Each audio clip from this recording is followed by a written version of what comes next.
So good morning again. I don't flip things over. So this month, as I said last week, we are talking about, the theme is Love Dissolves All Fear. And I forgot last week that I should let you all know that I'm using this wonderful book by Dennis Merritt Jones, and it's When Fear Speaks, Listen. Ooh, yeah. So what that means, what that translates to actually, is when we have reactions to fear, we just usually have these knee-jerk reactions. We go into whatever emotion it is, and we really don't think about it, we just react. And what it is it's actually a trigger. Yes, it is a trigger, but it's a trigger to allow us to really look at what's going on. We can ask ourselves, why did I react that way? And first of all, why am I afraid?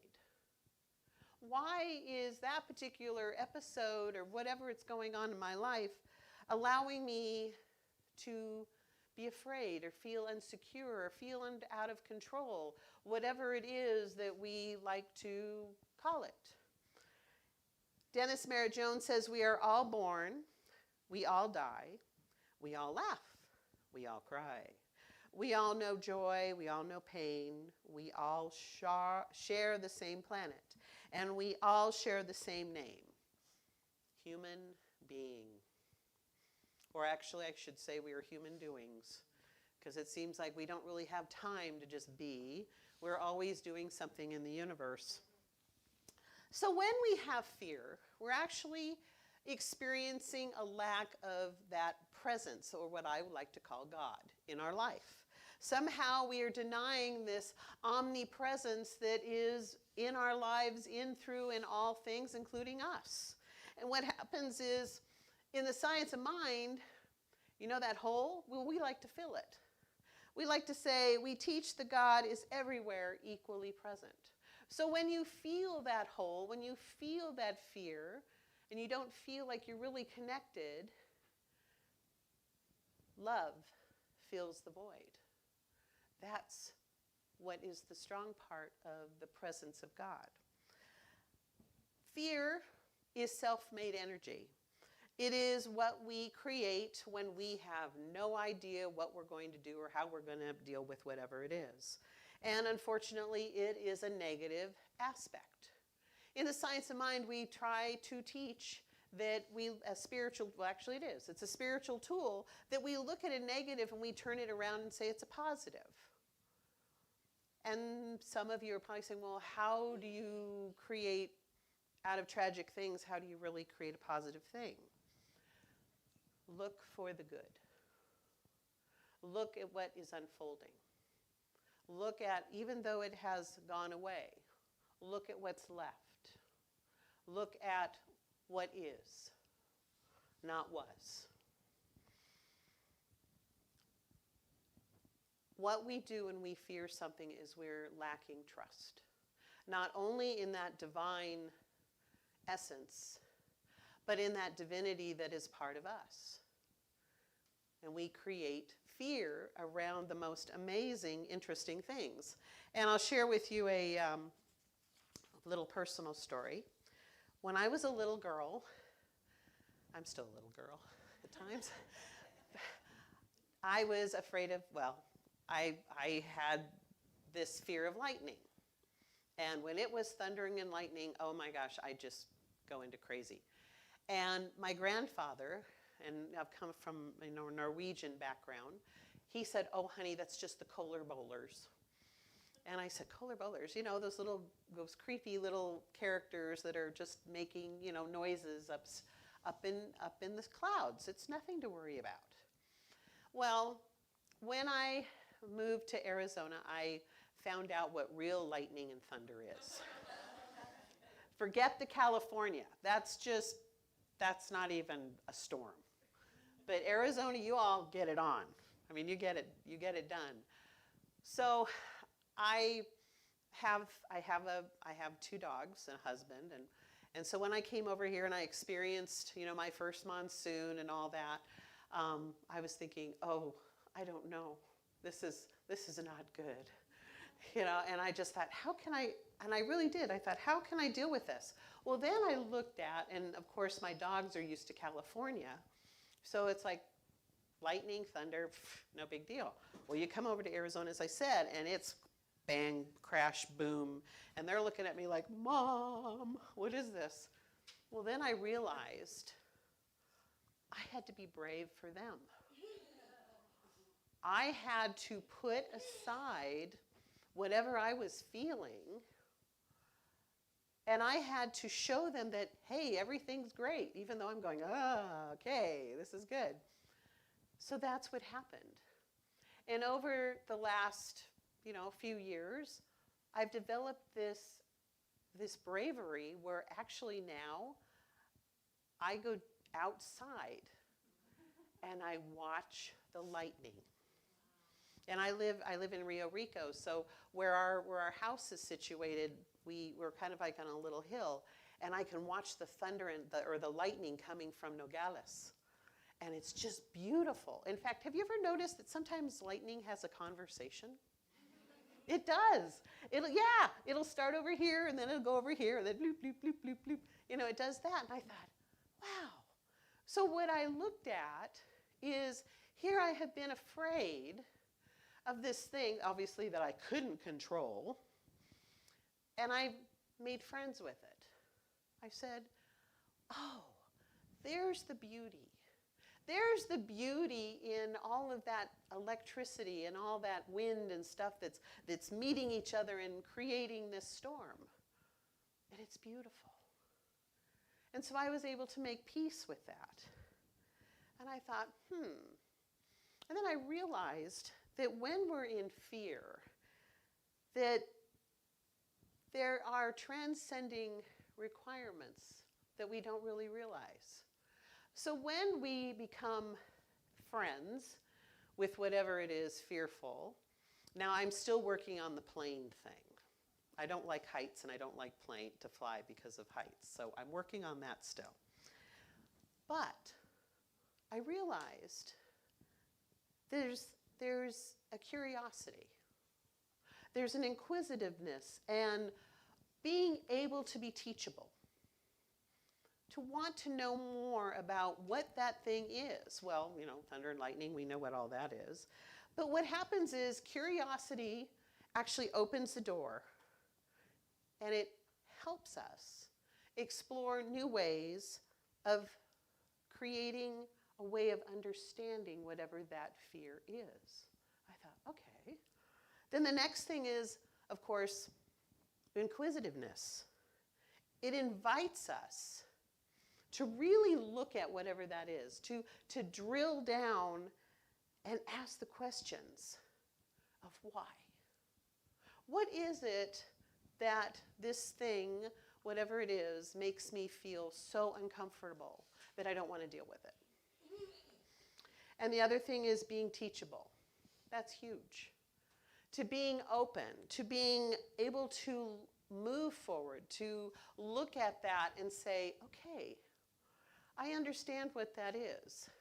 And whatever I have created, whatever storyline I've created in my brain, doesn't necessarily mean that it's true. It's just something that I created so that I would feel like I'm in control over it. I don't think so about the lightning. That's God's thing.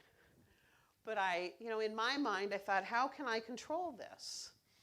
When I lived in California, I had a 2-story house, and it was funny because when we'd have the thunder and lightning storms, and I'd go down to my family room, which was the lowest part of the house, and I'd think, oh, I'm safe there.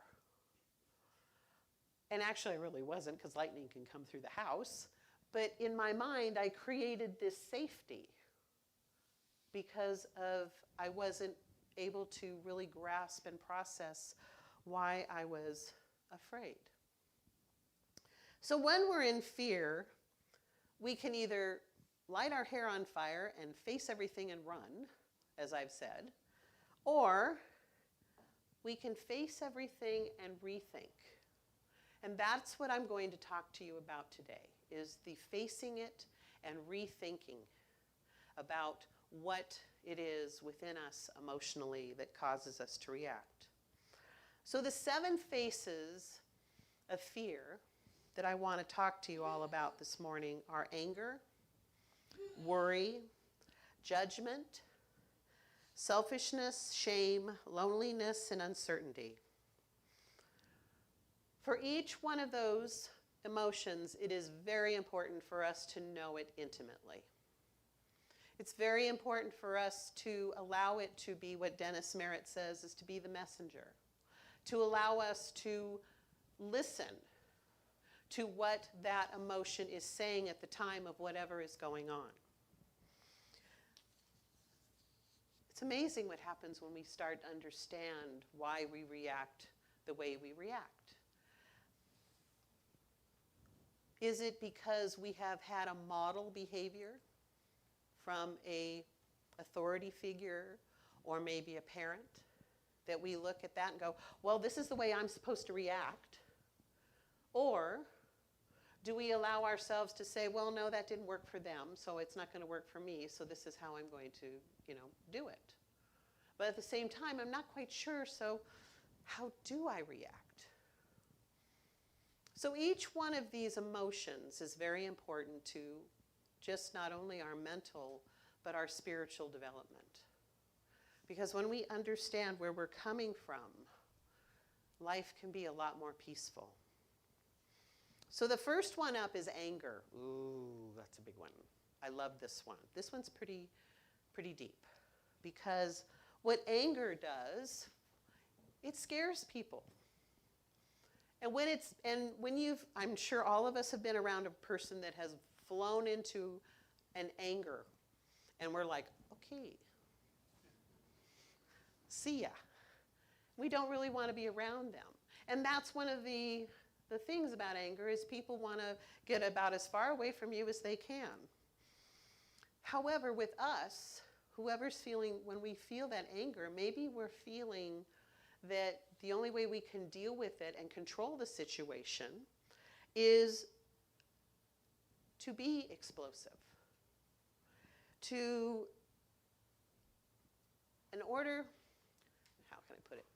In order to feel safe, and to prove, of course, that we're right, we have anger.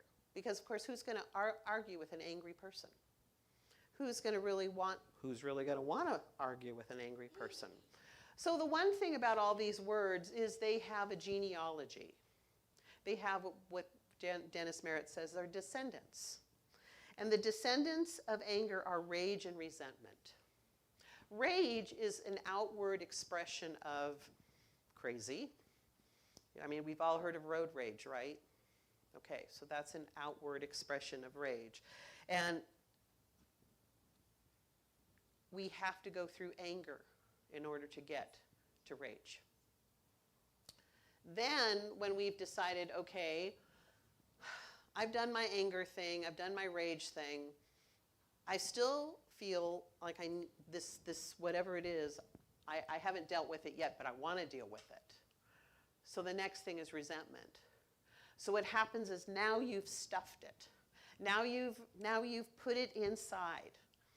And of course, where it lives, you can have a fight or flight, emotion come up, or whenever any of this has been repeated, you go, bye, I don't want to deal with this. Instead of what we say, sitting in your chair and staying and dealing with it, you just say, no, I'm going. Well, it'll be right back waiting for you when you get back.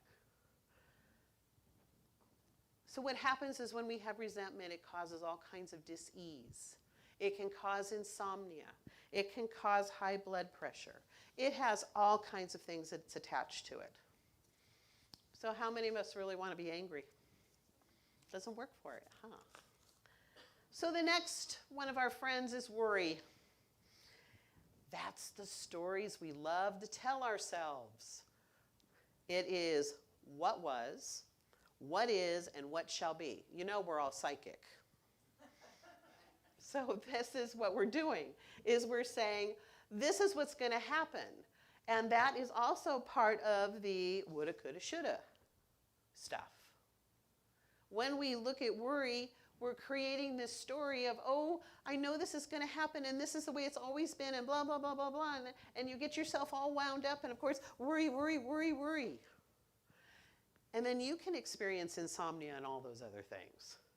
So Dennis Merritt Jones says, the moment human beings discovered their ability to think thoughts that projected them into the future that didn't yet exist, worry, fathered by fear, gasped its first breath of life, and it has been thriving ever since.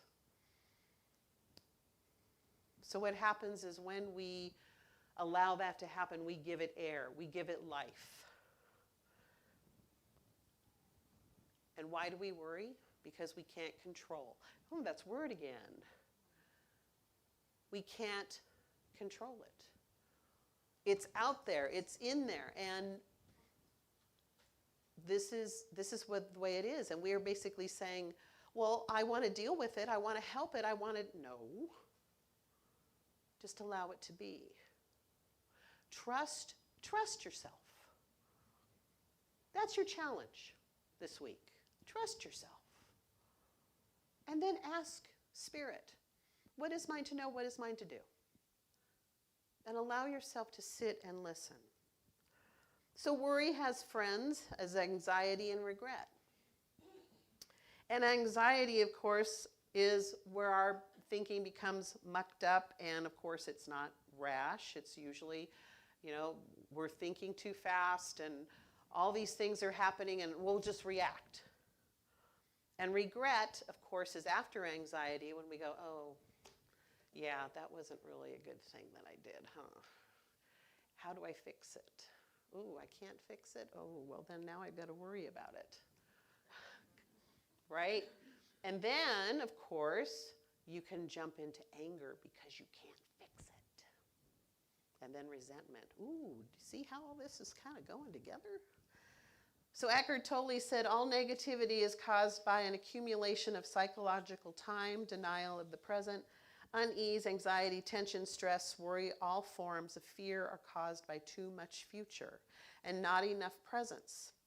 Guilt, regret, resentment are caused by too much past and not enough presence. Presence is God. As I said in the beginning, when you don't go within, you go without. When you don't bring God into whatever it is, and you don't have to call it God. You can call it inner peace. You can call it energy, whatever you wish to call it. Call it love. That's a really good one. But it's working for you, not against you. So judgment is the struggle when we start slapping labels on things and people. And we're looking at them through our lens of, well, this is how they should be. Really? So, God died, made you another God. So what you're doing is you're putting conditions on that other person and saying, well, you know what, this doesn't exactly work for me, so you need to do this for me. Really? So what happens is we judge people because they're not on our condition list. How many of us do that in relationships? Ooh, This person has to be this, this, this, and this. And, well, let's see, they're acting out of character. No, okay, check. So that's what happens. Trust me, been there, done that. So judgments, people, are superiority, inferiority, and hate. Superiority is when we feel inadequate. And of course, to make up for that, we perform arrogantly. Yes, we are above everything. Inferiority is when fear is turned inward. And of course, we bring the shame and judge ourselves, so therefore we end up with, I'm not enough. I'm just not enough. And hate. Hate is ignorance. infused with arrogance, and hate's beliefs are prejudiced, intolerant, and afraid of losing its power, and it's condemned. So when we are triggered by something and we say, oh, I always say I intensely dislike that, whatever it is. I try not to use the word hate, because to me, hate is such a strong word. But if I say I intensely dislike something, then I've called to action within myself and said, okay, what is it about it that I intensely feel uncomfortable about? And how do I look at that as Spirit working through me as me? Viktor Frankl, between stimulus and response, there is a space. In the space, our power to choose our response. In our response lies our growth and our freedom. Yes, it depends on our response, how we choose to be. We can either be shackled by it, or we can break free from it. We can say it doesn't hold me. We can be at peace with whatever it is. We don't have to allow it to put us in bondage. Selfishness, descendants are greed, envy, and jealousy. Selfishness is a way of fear for billions of people around the planet because a fear-based belief is scarcity. I don't know about you, but I live in an abundant universe. Therefore, I don't feel the need to hoard anything. And that's what happens, is when we feel scared and when we feel there's not enough, we start doing this. We withhold. And you're going to withhold your good too, your highest good. When we hold on to things and we don't allow things to flow, then it's stagnant, then it dies. And you're wondering why things aren't flowing in your life? It's because you've taken up that stance. And you say, oh, I have to crawl into my little hole and I have to be okay.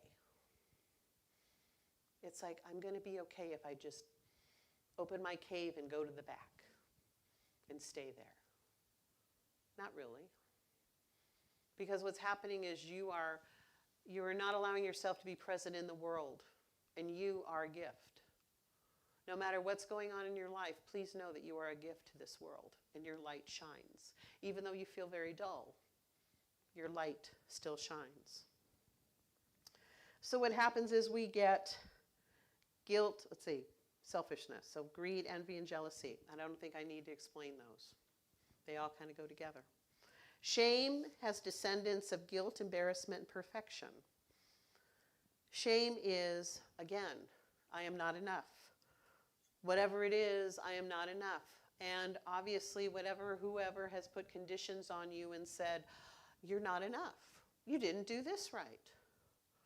Oh, okay. Not okay. So what happens is now we bring into our life guilt, embarrassment, and perfectionism. I had a friend of mine that when she grew up, she was at a party and she had this beautiful little dress on. She was a little girl. And unfortunately, what do kids do at parties? They have cake and ice cream. And she accidentally spilled Neapolitan ice cream on her dress. And when she got home, her grandmother, who lived with them, basically, I'm going to say terrorized her and said, you don't appreciate nice things. And anyway, there was a whole swarm of other stuff that went wrong with that. And what happened is she grew into an adult that was always afraid of making a mess. Everything always has to be perfect. Everything always has to be ironed. There can't be any spots anywhere. Because she heard her grandmother in her head. And so what happened is she allowed that to be her shackles, her entire life. And then one day she realized, Grandma's not there anymore. And she was free and she was limitless. She was infinite. So she could go home and draw on the walls if she wanted to. But she was free. So what happened is she remained teachable. She remained open, like, oh, wow, okay, this stuff works. So the next thing was loneliness. And our descendants are vulnerability and pride. And what happens is when we feel lonely, we also feel that God is not present in our lives. How can God abandon me? I need it right here, right now, and yet it feels like it's not here with me. Where is it? It's always right here. You know, loneliness, yes, is a process. But what it is for us as a spiritual journey is allowing yourself to be comfortable with yourself. Think about when you're in meditation, if you meditate, that when we're in meditation, we have that time within ourselves, that alone time with Spirit. Sometimes we have to have stimulation to let us know that we're alive. We're alive. But loneliness is the best teacher. And that, of course, goes into uncertainty, along with change, doubt, and procrastination. Oh, that's my favorite word. Procrastination. In fact, I am the queen of procrastination when I can get away with it. What happens is when we fear change, things aren't going to be the same. Well, it's always been like this. We've always done it like this. So what happens is when things get shaken up and you have to go in a different direction. Think about is my mother, bless her, she grew up in the same town her entire life, except for the last 3 years of her life. And when she drove around town, she would get lost. We used to say she could get lost in a paper bag. And one day when we're going to a wedding and she decided to drive and I trusted her to drive. And we ended up in a part of the city that I was like, where are we and where are we supposed to go? She says, honey, think of it this way. You've seen real estate that you haven't seen before. And I said, yeah, you're right, Mom. But, that was a way of turning, it kind of like, okay, what's going on, to, yeah, all right. So we put our trust back. Change is hard. Change is difficult. When we change our life drastically, we often think, well, how am I going to do this? We put one foot in front of the other and we just say, I know. I know that I'm being taken care of and I'm being shown the direction of where I'm supposed to be. I know that there is a guiding light, which is God's light, which is within me. And I know that when I listen to that beautiful light, that I am truly guarded and guided, yes. I just know that to be true. So in Romans 12:2, it says, be ye transformed by the renewing of your mind. That renewing is constantly remembering that Spirit is in and through us all the time. It transforms our lives. And when we think it's probably the highest bad, it's actually the highest good. What's happening is all the stuff is being cleared away so that we can be to our highest and best yet to be. Sometimes when things don't work out, we often wonder, well, why? And then maybe a few months down the road, they're given to us. And we say, oh, that's why I couldn't do it. It's because this other thing was in the way. But what was wonderful is that you actually sat and said, okay, I release, I let go, and I know that things are going to be okay. And we do. But yet, what we plan, and God laughs about, God says, not yet. I have something better and bigger for you. And this is the experience that I want you to have. This is what I'd rather have you to do. So in closing, J. Krishnamurti said, what is needed rather than running away or controlling or suppressing or any other resistance is understanding fear. That means watching it, learning about it, coming into contact with it, because we are to learn about fear, not how to escape it. The common denominator usually in fear, is that we are not enough and how we can control it. So there's two common denominators. I want you all to know that you are enough. And the reason why you are here is because you were an idea in the mind of God. And God is love. So each and every one of you were born in love into this human experience that we are now having. So just know that I love you. Namaste. And so it is.